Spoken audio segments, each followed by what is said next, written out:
México y España, dos países que no se pueden comprender el uno sin el otro, ya que ambos estuvieron implicados en la creación del otro. La historia de España de al menos los últimos 500 años no se puede contar sin hablar de México, y la historia de México no se puede contar sin hablar de España, pero veremos su historia más a fondo en un momento. México es una república presidencialista federal, mientras que España es una monarquía constitucional parlamentaria. De hecho, el nombre oficial de España es justamente ese, Reino de España, mientras que el de México es Estados Unidos Mexicanos. Ambos están situados en el hemisferio norte y a lados opuestos del Océano Atlántico, con unos 9.000 kilómetros de distancia. Comparten más entre sí que con sus respectivos vecinos con los que hacen frontera. Ambos países llaman a sus vecinos del norte como gabachos. Ambos países tienen como lengua oficial el español, pero en el caso de México también hay otras 68 lenguas indígenas con el mismo estatus que el español, aunque se calcula que poco más del 6% de la población pertenece a alguna de esas comunidades lingüísticas, mientras que en España solo se tiene al español como lengua oficial e idiomas como el catalán, el vasco o el gallego entran como lenguas cooficiales en sus respectivos territorios.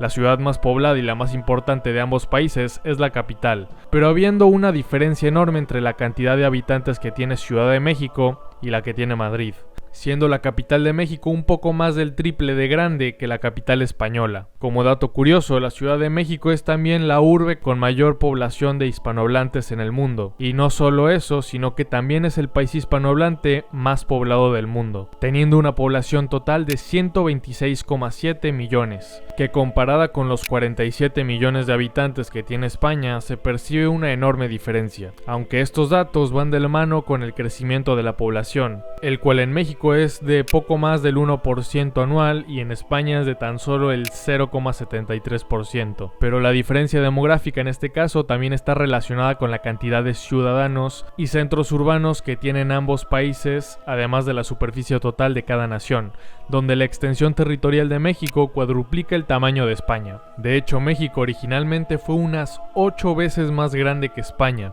pero en el camino pasaron cosas.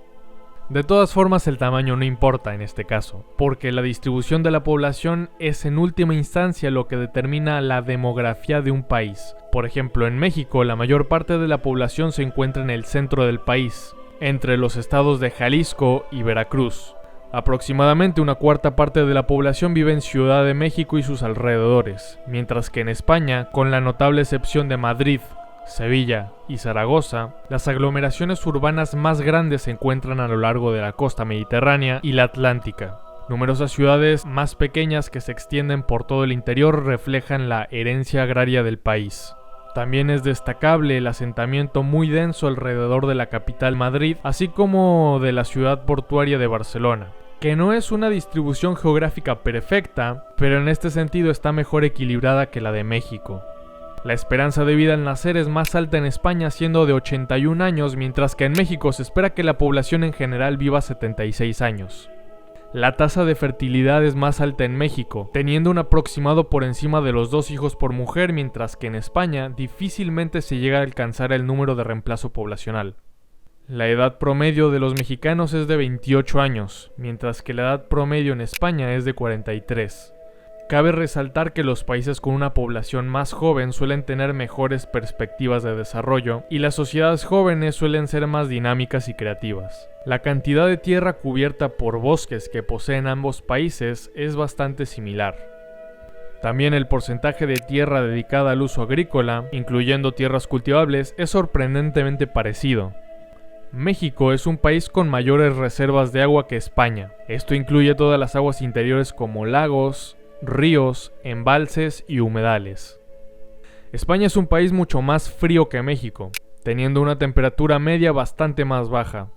El clima en México es mucho más variado que en España. Este varía entre tropical y desértico, con temporadas de lluvia y huracanes mayormente en el sur y el oeste del país. Mientras que en España el clima es mayormente templado, con veranos despejados y calurosos en el interior, pero más moderados y nublados a lo largo de la costa. También tiene inviernos nublados y particularmente fríos en el interior. La misma estación a lo largo de la costa es parcialmente nublada y fresca. La variedad geográfica en ambos países es bastante rica, siendo México mayormente conformado por montañas altas y escarpadas pertenecientes a las cadenas montañosas de la Sierra Madre Occidental y la Sierra Madre Oriental, llanuras costeras bajas, altiplanos y desiertos, mientras que en España el terreno es más como una meseta grande, rodeada de colinas escarpadas, además de tener como barrera natural con Francia a los Pirineos en el norte, lo que me recuerda. El punto más alto de México es el Pico de Orizaba, con 5.636 metros de altura, ubicado entre el estado de Puebla y el estado de Veracruz, mientras que en España el punto más alto se encuentra en las Islas Canarias, siendo este el Pico del Teide, de tan solo 3.718 metros sobre el nivel del mar. Pero si lo contamos desde el lecho oceánico, su altura sería de 7.500 metros.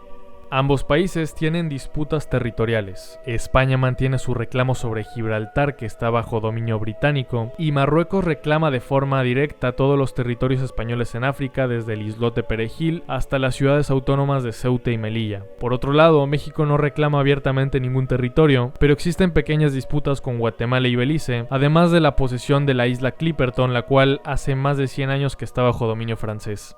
Ambos países también tienen un muro en alguna de sus fronteras, el cual siempre genera polémica por el gran flujo de migrantes que pasan por ahí, lo que me lleva a hablar sobre la tasa de migración de cada país. En México migran 1,46 ciudadanos de cada 1.000 habitantes, mientras que en España inmigran 1,39 ciudadanos por cada 1.000. Ambas naciones tienen la misma cantidad de ciudadanos con el virus del VIH, pero debido a la diferencia de población entre ambos países, el número lógicamente es más grande en México. La religión más grande de ambos países es la católica. La esperanza de vida escolar en México es de 15 años, mientras que en España es de 18. Los gastos en educación representan en México el 4,5% del PIB. En España ese número es similar. Sorprendentemente, el 81% de la población en ambos países vive en ciudades o áreas urbanas. En España se puede beber agua directamente del grifo. En México no se puede beber agua de la canilla. En teoría sí podrías, pero es un truco que solo puedes hacer una vez en la vida. México gasta un 5,4% de su PIB en salud, mientras que en España se extiende hasta el 9%. En México hay más de 2 médicos por cada 1.000 habitantes. En España hay casi 4. México tiene la mitad de camas de hospital que España por cada 1.000 habitantes. México tiene un mayor índice de población adulta con obesidad. La edad media del primer parto de una mujer es de 21 años en México, mientras que en España es de 31. México tiene 4 usos horarios, mientras que España tiene 2, uno para la península y alrededores y otro exclusivo para las Islas Canarias. México se divide en 32 estados, mientras que España se divide en 17 comunidades autónomas. La fiesta nacional más importante de México es el Día de la Independencia, el cual se conmemora el 16 de septiembre, aunque como curiosidad durante el Porfiriato la fecha fue cambiada al 15 de septiembre ya que coincidía con el cumpleaños del presidente. En España, la fiesta nacional que más importancia tiene es el Día de la Hispanidad, el cual se celebra cada 12 de octubre conmemorando la llegada de Colón a América, que de hecho también se celebra en México. En ambos países existe el sufragio universal a partir de los 18 años.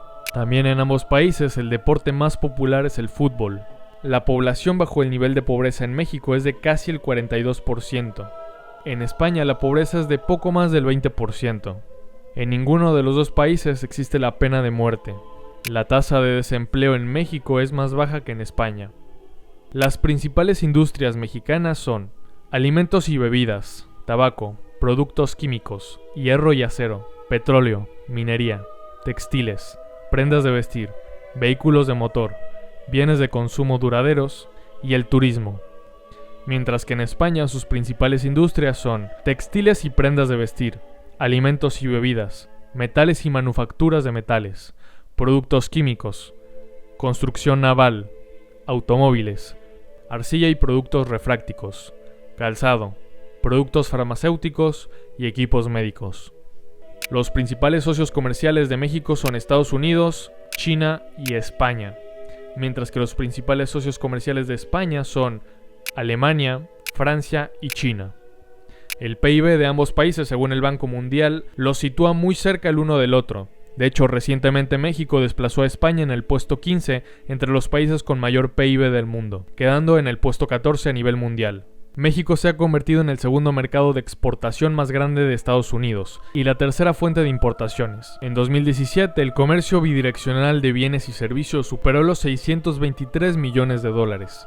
México tiene acuerdos de libre comercio con 46 países, por lo que más del 90% de su comercio se rige por acuerdos de libre comercio. En 2012, México formó la Alianza del Pacífico con Perú, Colombia y Chile, mientras que España, el fuerte crecimiento de las exportaciones ayudó a que la cuenta corriente de España alcanzara un superávit en 2013 por primera vez desde 1986 y sustentar el crecimiento económico del país. El aumento de la productividad laboral y una devaluación internacional resultante de la moderación de los costos laborales y la menor inflación han mejorado la competitividad de las exportaciones de España y han generado interés por parte de los inversionistas extranjeros en la economía. De hecho, la economía española y la mexicana están ahora en su mejor momento desde la época virreinal gracias a las buenas relaciones que existen entre ambas naciones. La economía mexicana y la española estuvieron atadas la una con la otra por más de 3 siglos, básicamente porque eran un solo país, y como mencioné antes, la España moderna no se puede entender sin México. América se descubrió prácticamente al mismo tiempo que terminaba la reconquista de la península ibérica. Desde entonces se comenzó un proceso de occidentalización en todo el territorio americano impulsado por España. De hecho, la gran mayoría de las ciudades en México fueron fundadas por españoles y muchas otras como la Ciudad de México o Cholula fueron construidas en base a importantes ciudades prehispánicas. En 1521, después del periodo de conquista, Hernán Cortés decidió establecer en la antigua Tenochtitlan la capital de la Nueva España, por lo que ordenó su reconstrucción ya que había sido destruida durante la Guerra de la Conquista. Este se podría considerar como el momento del nacimiento de México, ya que tanto culturas prehispánicas como la ibérica convergieron en la construcción de la que desde ese momento se convirtió en la capital de México. Y ya sé que muchos me dirán que no era México sino la Nueva España, pero incluso desde la era virreinal ya se conocía como México. Solo que después de la independencia el nombre de la zona central del virreinato pasó a ser el nombre de la nación entera. Pero el pueblo mexicano y el español comparten lo más importante, a su gente, ya que a ambos lados del océano se dio el mestizaje. Claro que en México fue mucho más notorio porque eran en su mayoría los españoles quienes migraban al Nuevo Mundo. De hecho, la mezcla de culturas comenzó por Gonzalo Guerrero, un arcabucero proveniente de Huelva, que naufragó en Yucatán y pasaría a ser un esclavo de los locales. Pero con el paso del tiempo terminaría convertido en jefe maya, aparte de ser recordado como el padre del mestizaje. Y no solo eso, sino que los descendientes de Moctezuma migrarían hacia la península ibérica y contarían con su propio ducado, pasando a formar parte de la familia real, reconociendo así la importancia que tuvieron sus antepasados en la formación de ambos países y continuando con dicho título nobiliario hasta la actualidad. Después de la independencia, las relaciones entre México y España se iniciarían formalmente hasta 1836. Con algunos altibajos se mantendrían intermitentemente 103 años hasta 1939, año en el que Franco ganaría la Guerra Civil Española y las relaciones con México se enfriarían aún más, principalmente porque miles de republicanos buscarían asilo en México. A finales de los 60, las relaciones entre México y España tocarían su punto más bajo, llegando a romper relaciones diplomáticas durante varios años, hasta que estas fueron restablecidas en marzo de 1977, una vez que Franco ya había muerto y podía haber un diálogo entre naciones democráticas, relaciones que afortunadamente se han mantenido hasta hoy. También se habla mucho del oro que España le robó a México, pero en realidad España le devolvió toneladas de oro a México hace años. En este video que te dejo a continuación, te cuento cómo se devolvió, dónde quedó y el por qué nadie habla de tal suceso.